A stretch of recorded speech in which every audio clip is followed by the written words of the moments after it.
Welcome to another session, another part of the series of the Black Male Impact. Today we have as guest Mr. Wayne Dawson, Coach Dawson, Coach Wayne, I should say. But before we get into the conversation today, it's just great to have Coach Wayne with us today for this conversation that we're going to have on the transformation through intentional impact.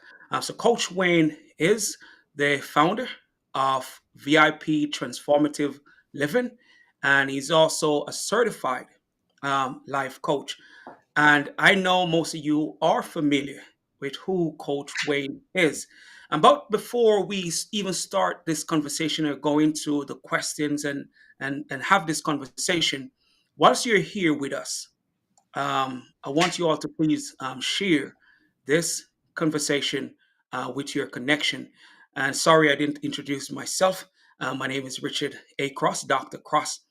And, with this conversation today, I know you will have a something great to take away from it. So, Coach Wayne, if you don't mind, please, if you could share more about yourself, and so the people who are here with us can know you and some of the things that I may not have said um, with the work that you're doing. Hey, Dr. Cross, first of all, thank you for having me on your platform. And I feel very privileged and I'm grateful for the opportunity to share with your audience this dialogue that we'll be having today about transformation. And that's really the embodiment of the work that I do. I'm a full time dedicated coach helping Black men, particularly Black men in midlife, but Black men across the board, move through areas of change in their life, transient areas. In the case of the men I work with, midlife, they go through what we typically call the midlife crisis, and I help them to level up, move from a place of being stuck, move from a place that feeling that it's not enough, so that their second half can be their best half. And that is great. And, when you do listen to some of the black men, especially older, sometimes they trying to find or define their lives, and maybe they have been on a path that's not really fulfilling, so the work that you're doing, to help to give them back life, so they can press forward on purpose. I think that is important because when we as men are doing what we're supposed to do, not only our lives are better, those who are connected to us and our community becomes better. So, man, I'm really glad to have you here with us today to dive into some of the things that we can do as men to create a positive impact. But before I even ask my questions, I've been looking at some of your work, and one of the things that really stood out, and which is really important, is self-esteem and how important self-esteem is for us when we're thinking about being our best self and to serve in areas that we want to serve. But with self-esteem, I know you have shared why about self-compassion. Why self-compassion is important, especially when we're working on changing our lives. Right. So let me take them one at a time. Self compassion is the Latin word itself. Passio means means it's really to suffer, and come means to suffer with. So the idea of compassion and self-compassion is really almost flagellating, right? It's avoiding. What we're saying is have self-compassion, avoid flagellating or flogging yourself or suffering that is brought on by the self. And that's very important because this is how it ties into self-esteem. Self-esteem has to do with how one feels about themselves. And so, if you are in a position where you're a victim of your own punitive devices, right? And if you're in a space where you're not giving grace or forgiving of yourself, then obviously, if you're comparing yourself with others, if you're finding fault with yourself and having a negative conversation in your head, not to mention with other people. If you're surrounding yourself in company that judges you, criticizes you, all of this is likely to create what's known as a low self esteem. And Dr. Cross, one of the things that I find with almost every male that I've ever coached is that there's some element, especially black male, of undeservedness, unworthiness, which comes from a flaw in self esteem. Man, and thanks for sharing that, because we sometimes becomes um, have being difficult with ourselves. When we want to change and things are not going as planned, we start to talk negatively to ourselves. And as you mentioned, once we start talking negative to ourselves, the change that we want to experience becomes harder. Because if we are not saying positive things to ourselves, then we're not going to really work on the self that we want to become. And so I really appreciate you sharing that, because, and not only for black men, but all those who are here, um, transformation, takes time. Yes, sir. Transformation requires patience. Transformation requires us, having that love for ourselves despite where we are um, on our journey, and which we'll get to talk more about, because I saw as well, that we it's important that we embrace the season that we're in. But we're going to get into that later on in the conversation.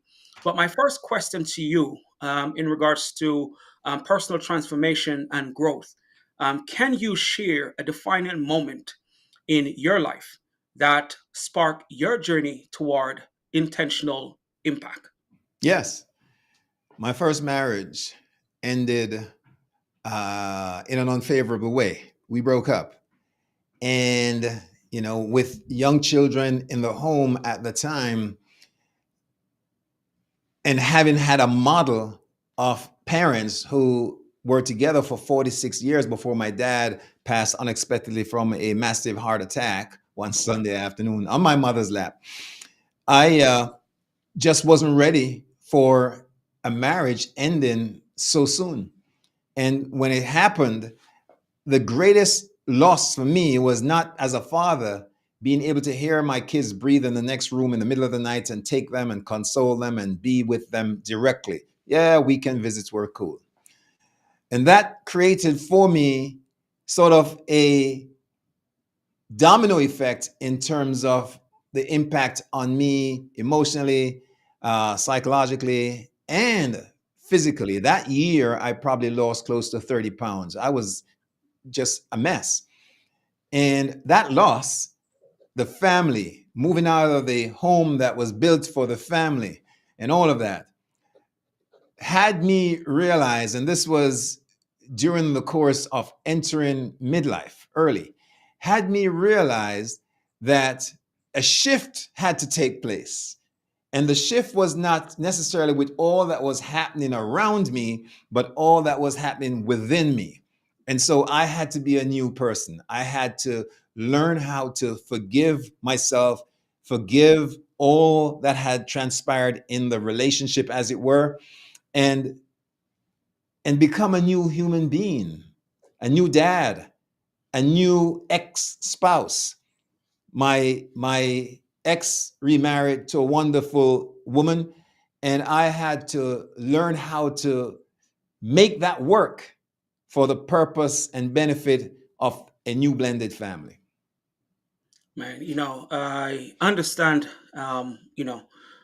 the challenge that you're sharing about, have to change and from within, because transformation first, we have to go within ourselves and to work on the person that we want to be, and don't focus so much on, the outside. Because if we focus so much on the outside and not, we can be in even in the right environment, but we have if we haven't dealt with who we are internally. External may not create the change that we want. We may start experiencing the same things that we really want to see change. But you mentioned something that I believe is important for all of us on our journey, and that is forgive self. How hard was it for you to forgive yourself, especially for those who are listening and may have gone through challenges and still struggling to forgive themselves and even to forgive the other persons that may have caused the harm. It wasn't hard. It was not. I was in therapy for almost the better part of a year, wondering what's wrong with me. You know, what did I do to make this happen? Right. Outside of, and I did do stuff, right? But outside of all of that, building a family and to be told that she's moved on and found a wife, I was wondering, did I fall short as a male? And not just that, as a spouse and a dad, where did I go wrong? Was I spending, I'd stepped out of the relationship too, so let me not pretend that I was an angel. So all of this had a lot to do with me saying, owning it to a large extent. But that's not the only thing and the only time that the idea of forgiveness had been bestowed on me that I had to deal with it. I had a situation where anger was my first recourse when I was disgusted or didn't like anything. I mean, in public or wherever. In New York, blowing on the horn because I had road rage and all of that. And part of that I found out in therapy later on was a feeling that my father was pretty hard on me. Now, back in those days, you got flogging, and I'm not saying this right, but it is what it is. No scars on me, and he would flog me, not beat to death kind of thing. But nonetheless, the flogging meant I was beholden to a father that I felt powerless with. Loved my father dearly, had a great relationship with him throughout his life, except in my teen years. But one of the things that made me angry, I think, and I found this out in therapy, was the fact that the sense of powerlessness and not being good enough because I couldn't measure up to some of his expectations. When my father died, I had to settle with it because there was no visiting or revisiting to say, Dad, what has happened? I've forgiven you. So I had to dig deep, Dr. Cross, and learn to forgive because he did the best he could with what he had. He didn't have a blueprint as a dad, and he had learned this. My father would be about 102 today. So imagine, he was born like 1922. And so he was born right during the World War I period. He saw colonial masters still having great houses in Jamaica. He knew that as a kid, people were flogged based on what he saw. So it's what he knew, but it came from a position of love, right? And so I had to be able to rationalize and be able to deal with self to learn to forgive throughout my life so that I could be free, not the other people around me. Man, and that is important, and I think that's a very important point that you made, that you couldn't get to speak to him to really get an understanding of what you were feeling, or even to just to talk through the challenges. And for some people, they may not have access to the individuals that they may want to forgive or seek forgiveness from. So I really appreciate you sharing that. That is important that we dig deep within ourselves so we can get to the root cause of what may be causing us to act the way we do. My next question to you, which is still on personal transformation and growth: what daily habits or routines do you practice to ensure you're growing and evolving as a leader? I'll give you one that you can steal, Dr. Cross, That's right. and your listeners.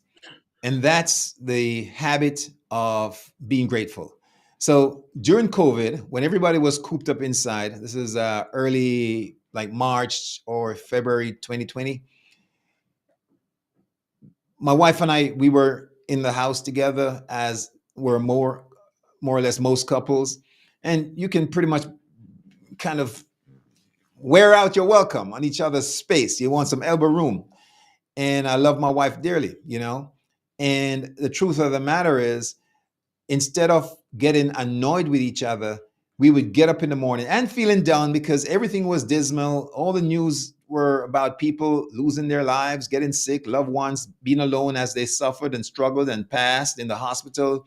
And so we wanted to raise the bar in terms of optimism. And we decided that every morning when we got up, the first thing we would do is look at each other and tell each other what we're grateful for. And there were no limits to what that was. We just spoke to what we were grateful for. It could be as simple as opening the blinds to the bedroom and seeing the shimmering of the lake outside coming through on the wall. We were grateful for that. It could be as simple as just knowing that we had gotten over a common cold. We were grateful for that. And we have extended that some, what is it, 3 years later, 4 years almost, so that if my wife is up and out of the house before I'm moving, we get on the phone throughout the day and try to get in what we're grateful for. What we have recognized is that while you're being grateful, there isn't a space for ingratitude or for negativity. They can't hold the same space. And that's a great point and a great reminder for all of us to be grateful. And when you listen to a lot of the successful individuals, you hear them mention the true successful, not some of the ones who may act arrogant at times, but those who exemplify humility with their wealth. They also talks about being grateful and how becomes a part of their daily habit. Their practice. They find time to acknowledge what they are grateful for. And like how you said it, once you're thinking positive or thinking of what you're grateful for, there's not room for negativity or what's not going right because you're intentional thinking about what is grateful. And that is something that we all need to practice as we continue on our journey.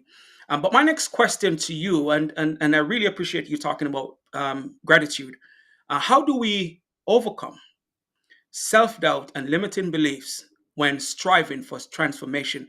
Being that you talk to a lot of people, especially men in midlife, about their transformation, but how do we overcome self doubt and limiting beliefs when working Yeah, and transforming our lives? good question. In the course of working with men, one of the things that I've come upon is what I call the Paul syndrome, PAW. I'll break it down for you. We either don't get to where we are desirous of getting, where we feel we should go, where we want to go, that vision, that dream, that personal mission, that sense of purpose, for one of these three things. One, we don't think it's possible. That's the P. And that is what we call learned hopelessness, oftentimes. Two, we don't think we have the ability. That's number two, A. And that is learned helplessness. You don't think we're capable. And number three, which seems to impact most Black men, is worthiness or worthlessness. We don't think that we are worthy enough and deserving. And this we have learned from the narrative in an environment that says we're not good enough, that we don't belong. And so, even when we have accomplished according to the rules of success in modern ways, when we have achieved our highest level and succeeded, there is still that level of imposter syndrome that plagues us because somehow we just not sure that we got it and we should be there. And how do I help people? First, I go through the elements of, is it possible that what you want to achieve is doable? And one of the milestones is if somebody else has done it, you can replicate it. It's possible. If you've seen somebody, especially that has modeled the behavior, so it may be that you have this learned helpless behavior. Possibility is true. And then there is the ability. We help people, or I do, remind them in the past, have you had success? Where have you had success and achievement? And that's called our circle of excellence. And so if you've done it before, you have the ability to do it again. Besides, in today's world, there isn't a thing that one cannot learn if you're open and willing to go for it, right? Information and the application of it, because we have the access, is power, is king. And lastly, worthy or worthlessness. The truth of the matter is, most of the narrative that says that we are not meant to be, including what people tend to call generational trauma, is of the past. In coaching, Dr. C, one of the most important things I take to the table is to let people know that we live in the present, not in the past. Correct. And so, moment by moment, you can create your future by being present, not going back to the past. You can't do anything about that. We use the past as data to inform us as to where you belong. My wife is a licensed psychologist. So in her work, she deals with pathology as far as people in the past, and that's where she spends a lot of time and helps them to figure out the triggers and work through that. I don't spend too much time there. I work with you in the here and now. And so, what I help people to do is bust up the reality of the here and now by making them live in the present. And as we go on, I want to talk to you about that because there's something called feedback, but transformation happens in something I call feed forward. Okay. Okay. Well, as I was listening to you, talking about addressing the present, and don't focus so much on the past, which is important. A lot of times we tie ourselves to the past and not realizing how important the present is for what we want to accomplish. Not because it didn't happen yesterday. And this is how I start when I'm in the classroom with the students. That's what I start my first session. I say, I could care less what you have done in the past or didn't even do. What we're going to do today is new, and you can decide who you want to become and what you want to accomplish. So, what you just shared resonate with me on a deep level, because especially when I'm talking to students who sometimes come from that environment that no one really hold them to high expectations, so they come with this limiting belief. So that which you share, man, it's really important and a great reminder, because sometimes we as individuals do tie ourselves to the past and not really looking back on the success and say, look, if I've done it before, I can do it now, and if someone else have done it, I can do it too. And also that you shared that, man, we have access today. It's not like in the past. So if we are open and willing, we can see transformation. And that's why sometimes it's good to have someone, like yourself, to remind individuals of what you're capable of accomplishing. Yeah. In my coaching practice, I coach men at all levels. Some guys making 5 times my salary and have been around longer. Some guys not quite there and making less. And they're in industries that probably I've never stepped foot in, but I can help men deliver the goods because it's not so much about the resources, it's the resourcefulness. And my skill set, my job is to turn the way people view possibilities, view abilities, and view their sense of deservedness so that they can move towards achieving their desires. Man, that is important, because they can have more success financially, but sometimes they don't always have the awareness, and that's where they come short, because you too have seen where a lot of people have success, but it's like financial success, but they have low self-esteem, and they have to get past certain barriers so they can tap into or become even more or even feel good about themselves, because it's not just about the money, it's about how they feel as individual. So my next question to you is what role has mentorship played, our guidance, in your personal and professional growth? I couldn't do without it. I've always had mentors, and I still do now. I mentor, so I pay forward, but I've gotten so much from folks that have enriched my life by their lives. I, I didn't necessarily know it was mentoring at an early age, but we then would call it coaching, I guess. But I was always younger than most of the fellas in my circle. And I would have these gentlemen sit down and kind of guide me and just walk me through life. We call it in Jamaica reasoning. We'll catch a reasoning. Yeah, And they would sit down and reason with you under the street light and give you real hardcore footprints that's right. to follow.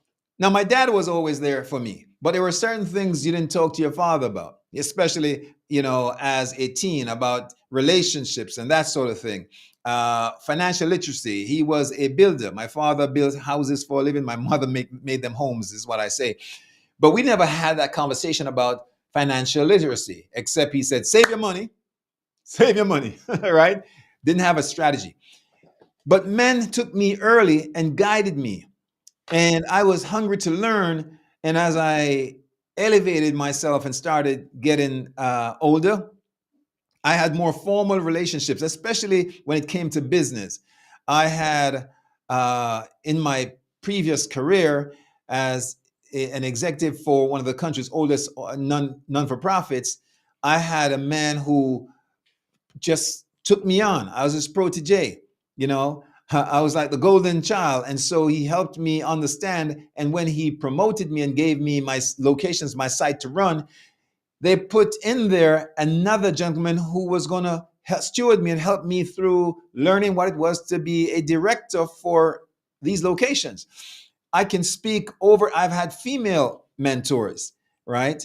You know, kudos to Lorna Palacio Morgan, Randy Cameron, and the late Herman Bagley. These were people that took me under their wings early and walked me through it. Then I've had tons of peer mentor. You interviewed one of them the other day, brother, my beloved brother, Sean Dove, right? Yeah. Melvin Austin. I have so many peer brothers that just recently met another brother, brother Curtis. And, I'm imagining that you and I will be having those collegiate sort of relationships where we are mentoring and, as they say, iron sharpening iron. Important. That's a mouthful. But what I'm establishing is I've always had mentors. I think it is really important for us, especially when we aspire to achieve more, because if we don't know what we need to know, we're gonna need the guidance, and there are things that we should not want to experience if we don't have to, if we can get the insights and perspective from those who may already walk the path. As you mentioned, it for mentorship and guidance, it doesn't always have to be someone who is older than us. It can be someone who is our peer, and maybe someone who is younger, because we may want to learn something that they are good at that we are not yet good at. And as men, it's important, that we, find ourselves amongst people who we can learn from. As you mentioned, iron sharpens iron. And if we're going to be our best self, we have to be around individuals who will not only pour into us or help us to see what is possible, but in those spaces when we are around people that we look up to, it holds us accountable. And I think that is important as we press forward on the journey. Um, mentorship, we cannot really stress it too much because it is so important, and it's something that we really have to dedicate ourselves to going forward, because someone poured into us.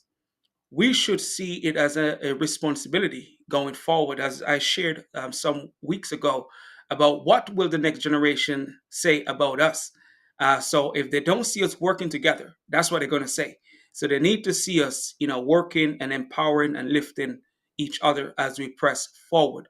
And I'm going to shift gear a little bit from personal transformation to community and collective impact, to see if we can get through most of the questions that we have here. today. So, what do you believe are the biggest challenges Black men face today, and how can we address them? That they're enough and that there is enough. They are enough comes back to the feeling of worthiness. And we have to rewrite that narrative that says that we're not. If you think about heritage, some folks will say we have generational trauma and generational injury and hurt and poverty. So if we want to really look at generation, we also have generational kingship as well, don't we? We have empires as well in our genes that our forefathers had. So you can pick and choose which one you want, right? The glass can be half full or half empty. And I rather be an optimist and own the generational wealth and richness. And when we know that we are enough, and when we know that we have and we serve a creator of abundance, there is no scarcity, right? I get up every morning, I look through my windows, I see birds landing and getting fed. If the birds can be fed, so can we, right? And Right. so we worry about a lot of stuff, but the reality is there is abundance, and we have to think in terms of that abundance, meaning we don't have to acquire, or we may be living in a space. And I don't know who you serve as an audience all the time, but I'll say this. We may be living in the Western world, and in a very Eurocentric way, there is a lot of competition and conflict and conquest in capitalism. My heritage, as far as I know, had a lot more communal, cooperative, and communicative existence in terms of my African ancestry. We can go back and refer and own a piece of that history and recognize that because there is abundance, we don't have to compete. We can trust one another, work with each other, and build together.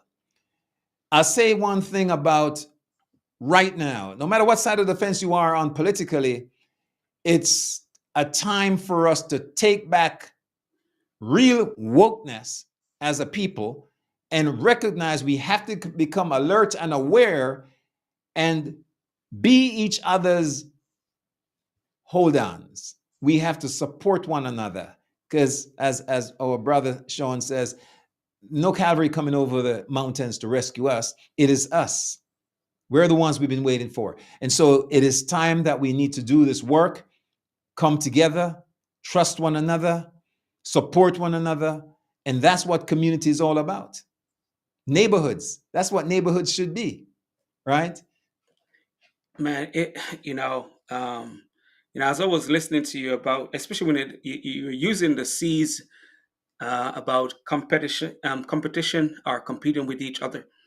I think we have to get past that, and we have to get. And I like what you said about get to the point where we will become our own saviors, because no one is going to really do it for us.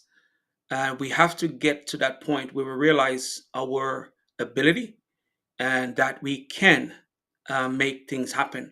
But when it comes to the biggest challenge, as you share, is that we may feel as if we're not enough, and that there is not enough, and it's the mindset of thinking that there is not enough that really causes us to really think that we have to compete and not collaborate.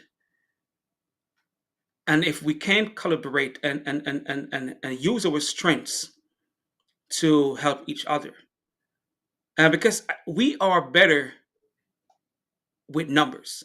It doesn't matter what we want, even if we get to the top. If it's only one person at the top, it's easy for that one person to fall from the top. But when it's a lot of us there, we have that togetherness, we have that unity, we have that support, not only to bar off what may come against us, but help us to stand firm and create a stronger foundation for the future. But I really like that you share that we are enough, and that enough is there for all of us, and all of us may not want the same thing. And one thing that we must have to, as black men, is, and as people, now when it comes to wanting things, it's not just to want just because someone else have it or has it. It's to want because we want it, because that will cut out being having competing or having the competition against the person. And if we're going to get to what's possible, we have to realize that there is enough, and we are enough, on this journey. And still on community and collective impact, how do we shift from individual success to collective advancement in our communities? I know you talk about the competition and ways of communicating, but I still want to ask this question: how do we shift from individual success to collective? We have to move away from the American spirit of pull yourself up by the bootstrap. Most of the people who say this didn't do it that way anyway. They pull themselves up on the backs of others, us and others, the indigenous folks. And so that idea of being the lone wolf, the idea, the mythology that work hard and do your best and do your own thing, you'll succeed. We got to blow that out of the water. It doesn't work. There's no truly successful person that has achieved it on their own. You got to have people, whether you call them a team or allies or a group, but you have to have others to help you to leverage to the next level. And we have to reach out, create coalitions, and as I said, collaborate, belong to organizations, or form one if it's not there, and support each other. I'm a life coach, and I reach out almost weekly, or somebody reaches out to me who is in the field, and we talk to each other. Hey, man, what's working for you about in the business? How are you using AI? Are you using AI? And here are some tools. How do you attract clients? What's going on in terms of the support you use? I have two VAs right now in Nigeria, formerly one in Philippines. I refer out my good people to other people, and I keep that going because I know I can't do it alone. And so it's really the mind shift. At the end of the day, Dr. Cross, it doesn't matter about the things we have and the shiny objects that we control and chase through our lives. Midlife, for me, and for most of the men that I'm working with, is a reckoning that says, hey, there's got to be something more. I've gotten the six figures and the beautiful cars or whatever it is that used to matter. But if you don't have that sense of fulfillment, if you're not in alignment with your purpose, which is a divine assignment, you're still empty. And no one ever goes to their deathbed saying, I wish I had spent some more hours at the office. It's about quality of life, relationships, and peace of mind. And you can't have those things unless you're connected to others. We're social creatures. So we got to build together. And that is important and a great reminder. I'm just going to leave it at what you shared, and those who didn't get it can go back and listen to it. But I'm going to go into the next question, because I have some more questions that I want to cover before we leave here today. So the next question to you is,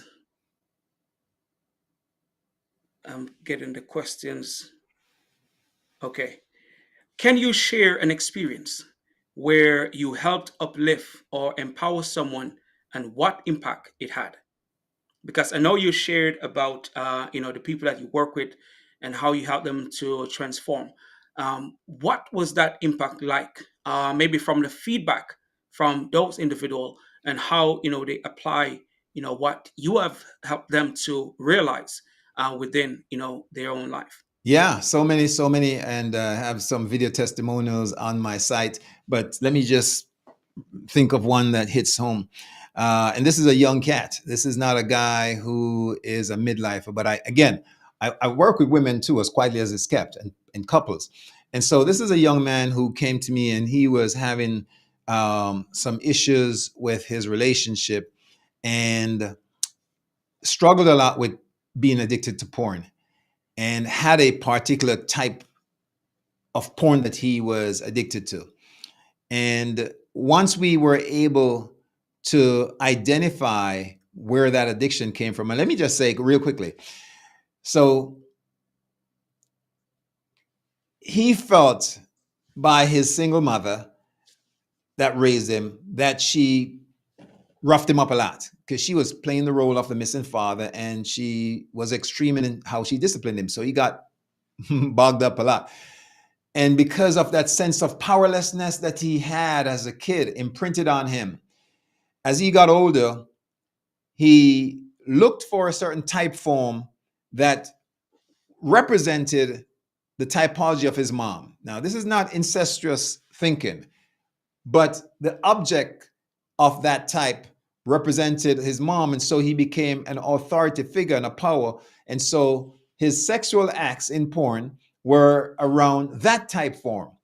But he also took the pornography type of behavior to his relationship, where he, it got a little crazy. And so it gave problems. The minute we were able to go through, this is some deep stuff now. The minute we were able to break down and had him understand what was going on and playing out, he was able to pull back because of awareness and change. The shift happened here. Change his perception or his sense of self, his identity, so that he became a different person in his relationship. Thus, the relationship stopped suffering.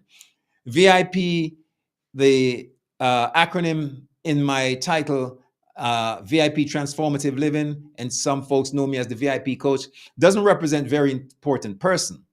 Okay. It stands on the framework that I use when I work with folks, irrespective of what's going on. And there are different ways to manage it, but it's around values and beliefs, identity, and purpose, VIP. The highest level of change happens, the transformative level, when your identity changes. And remember, we talked a little bit about feedback and feed forward. So if I may, can I share that with you? Yes, go ahead. But I like that, as you said, when the identity changes, that's when you experience transformation. Because if you don't change, again, that's inner. You're not going to see changes outwardly. So please go ahead. Yeah, there's one other change actually is transcendent, which is really a spiritual change. So if Yeah. a person becomes, as they say, saved, or back in the day, the Nation of Islam would save a lot of brothers in criminal cases, because when your God changes, or your relationship with your Most High changes, Allah, God, Yahweh, it impacts everything down the line, including your belief system, your values, and so forth, your behavior. And the next level is identity. When you see yourself, now this is feed forward. Feedback is when you get data and you say, hey, I behaved a certain way and this is what the outcome was. And so having had that feedback, I now need to adjust that behavior so I can act differently and get a different result. Well, feed forward is where you become the person you want to be before it happens. So you start behaving like a successful businessman before you make your first million. That's You right. start acting like a involved father before you have the child. In other words, the mindset changes and the behavior, right? You start acting like a loyal husband before the temptation and stepping out of the relationship takes place. You have to become that thing. that person, and that's feed forward. I appreciate you sharing that, because a lot of people sometimes think they need to see changes first before changes happen. So they have to start acting like the person they want to become, so they can experience the change. It's like they're affirming who they want to be before they become who they want to be. And, the saying, act like it before you become it. So, it's powerful when you start acting the part before you become it, or experiencing the success you want to experience. If you act wealthy, you will, because that's where affirmation comes in. You are affirming the person. You say it verbally, but you start acting like it before you actually become it. And I thank you for that reminder when it comes to changing or wanting to see your own transformation. A lot of people think, oh man, I need to leave this environment before I work on myself. You work on yourself. So whenever you leave where you are and go to the next environment, you go to the next environment transformed. But if you don't work on yourself in this environment, and you go to the next environment, you're going to go to the next environment with the same habits of thinking and same daily practices. So you change those habits now before. And the same thing with relationships. If you the relationship not working or it didn't work, you have to work on you. So when you get to the next relationship, you don't carry the same behaviors and habits in those relationships. So I really appreciate sharing that perspective, because a lot of people do think, let me see what can change in the outward first before I experience something or do something different, not knowing it's important that they change who they are before they see change. Yes, So sir. my next question. Oh, you were about to say something. I was going to say that there's some truth to the saying "fake it until you make it," but Until but you but make it's really, it's not just faking it. We see a lot of faking it going on in terms of social media. It's actually becoming aligned with your values and your identity, so that it. your purpose becomes real to you. VIP, aligning your beliefs and values with your identity, your sense of self, and then your purpose is not something you go looking for, right? It's already awaiting you. It's revealed to you once you're in alignment, and it comes knocking. You just have to be quiet and listen for the purpose, and that's real. I really like that, becoming aligned with, not just fake it until you make it. Just become aligned with, and that may be what I talk about later on.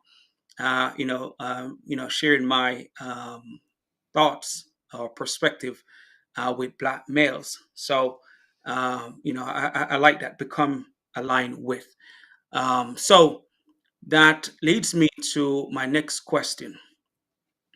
What are some of the key steps we need to take to strengthen Black male unity and collaboration? I know we can do the work, but what we need to do to strengthen. I know you mentioned as well the individuals that you connect with and how important it is that we do make those connections. But how can we strengthen the unity? I know you have shared again, some things that we can do. But just to, for those who may have missed the earlier part of the conversation, but how can we, strengthen our unity and collaboration? Yeah, I had a while back another mentor, uh, Dr. Jeffers, City College, and he talked about this. He says, when you're dealing with the black family, you gotta delay the ego and represent the we go. I'm quoting him in my own ways, but this is true. Our ego, that false sense, and ego serves us too. It protects us, right? Ego does. But there's something about the ego that gives us that sense of bravado, that sense of it's about me rather than it's about we. And I help black men in the work I do when we're doing leadership work to identify three areas in terms of work to become great leaders. And this is true whether you're leading in the family, leading in the workplace, or in the community. Number one is take one 100% accountability. That means the buck stops here. So rather than expect and wait for somebody else to come to you and do what needs to happen, we, in terms of community building, all of us have to be a representative of ourselves, not the senator, nor the pastor, nor your mama. We, no excuses. The excuses you want are the ones that you have the answers to because you created the problems, you have the solutions, right? Number two, excuse me, silence the ego. Silence the ego. We're not in competition and conflict with each other. We want to cooperate and communicate, and that's in the family as well as the community that we live in, including the workplace. And number three, we have to pronounce a why which is greater than ourselves, right? We must have a why that other people can join in on that campaign. So it's not, these GoFundMe's are great, but they're, for the most part, most of them are about what's in it for you. People want to be motivated by something in there for them as well. And we have to be able to represent our cause and our mission in a way that's greater than just us as an individual so other people can buy into it. That's how legacy lives on. Legacies are greater than us. Otherwise, it would go to the grave when we're gone. And so when we talk about community building, the Black community, these things must take place fundamentally. I agree with you wholeheartedly. And as you talk about the ego, I remember when I started on the journey of personal development, and I came across Bob Proctor, and he was talking about the ego and how that's not Bob Proctor, Wayne Dyer actually, and how we have to get rid of that ego because that will prevent us from even connecting with the very people that we need to connect with, because we focus solely on self and not what we can get from or give to um, the people we connect with and those who we are supposed to help, because if we focus solely on ourselves, we are going to even miss the opportunity to connect with good people on our journey who we can learn from and who we are supposed to help, because it's not only what we can learn from who we're connecting with, but what we can give to those people who we connect with in our daily lives, because it's important. But we don't have enough time to talk more about the ego. But that is one thing I believe is a challenge for us as Black men, because we don't want to show our vulnerability. We don't want to show that we need help, which is a topic on itself. Asking for help, it is not the easiest thing for me even up until this point, but I'm at a place where I've get past not just sitting back and don't ask or connecting with others, but it's still a challenge. And it's not, it's just what we have heard, but sometimes as men we encounter individuals that don't uphold to their end of certain situation, and then you develop this distrust. So the distrust can also a factor in us trusting other people or building those relationships or not asking for help. And I've come across individuals who have shared because they have been burned so many times, they don't they find it difficult, to ask for help or, just say, what, I'm going to tough it out, which is not a good thing for us. We have to, keep going and realize that there are people there that you can connect and build the trust with. And you mentioned why.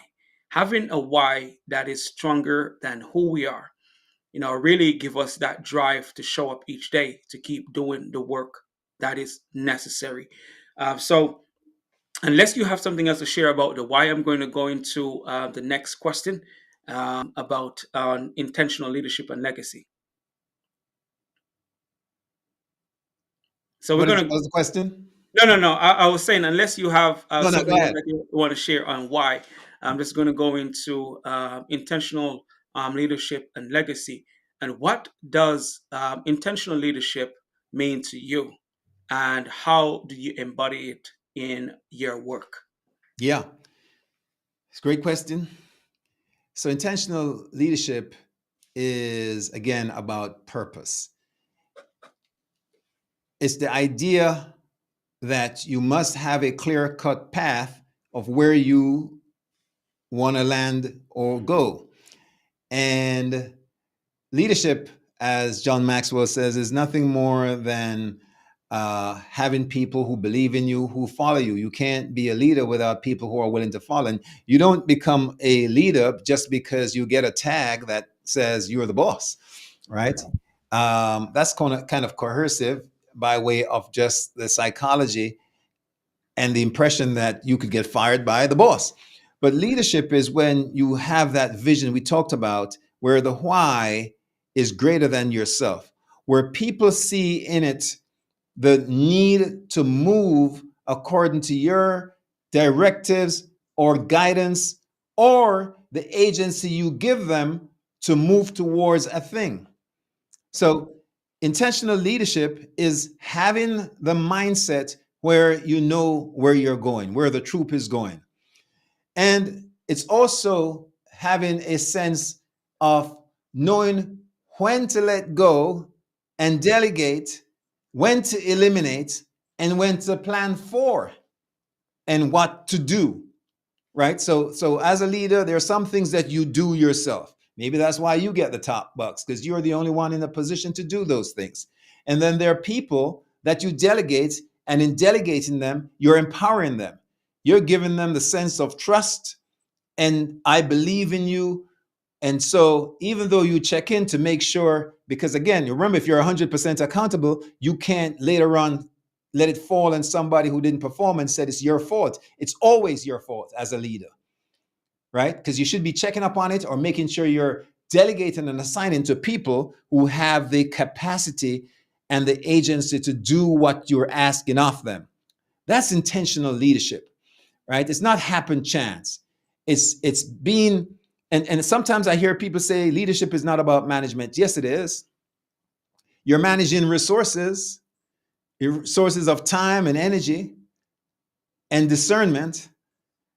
So I know it's sexy to say one is one thing and the other, but leaders are also managers. Not Correct. all managers are leaders. Correct, correct, correct. And I like that you said, when it comes to leadership, it's not just being in the position, but to help to get out the best out of those who you're entrusted to lead. And it's to lead by example, because it's one thing to tell people what to do, but when they see you model what you're telling them, it becomes easier for them to follow your direction or the directives that you are providing to them to do to get the work done. But my next question to you is, how can we create a culture of mentorship that ensures that the next generation is equipped for success? How do we create a culture of mentorship? How do we help the next generation to be the best that it can be? I don't know that we can hold ourselves fully responsible for the outcome. As you know, you can take a horse to water, you can't let it drink it. So we can do our part by showing up in our authentic self. Earlier, you talked about some folks, black men especially, being caught up in a state of being bravado and not showing vulnerability. We have to become vulnerable, right? And fallible. And we have to be able to take that authenticity to those whom we mentor so that they're out of the man box. Part of success of being a man is to have that balance, which means there is a feminine nature. I didn't say an effeminate nature, I said a feminine nature. The nature that we call feminine is around nurturing and intuition and so forth, right? And we must have those things as men. We can't simply go in with brawn. We have to have brawn balanced with a sense of peace and love and all of that. And so, as mentors, we have to let those who come behind us have what Jason Wilson called a comprehensive nature. I call it the holistic man, the comprehensive man. It's the whole man. A couple that I'm dealing with, and they're not on this side of the pond, they're in Europe. And one of the things that they were having an issue with was they both had so much injury in their past that they brought that to the relationship. You have to become whole. You have to heal yourself before you can go make somebody else whole. The same is true of us. And I work with Black man midlife. We got to take care and take the medicine that we want young people to do. I oftentimes hear brothers our age and older saying, the younger generation, but we are failing them. If we want to be fully transparent and 100% responsible, what we see happening in terms of the younger generation falling short is on us. We should set the precedents and leave footprints that they can follow. If we want to be leaders, they should be able to follow us, not because you're older, but because of the way that you have set that example. So let us work on ourselves as mentors so that we can have proteges that are coming correct as we would want to have them. I think that is important. As you said, one thing, we cannot determine what the outcome will be, but to show up as the best of who we are.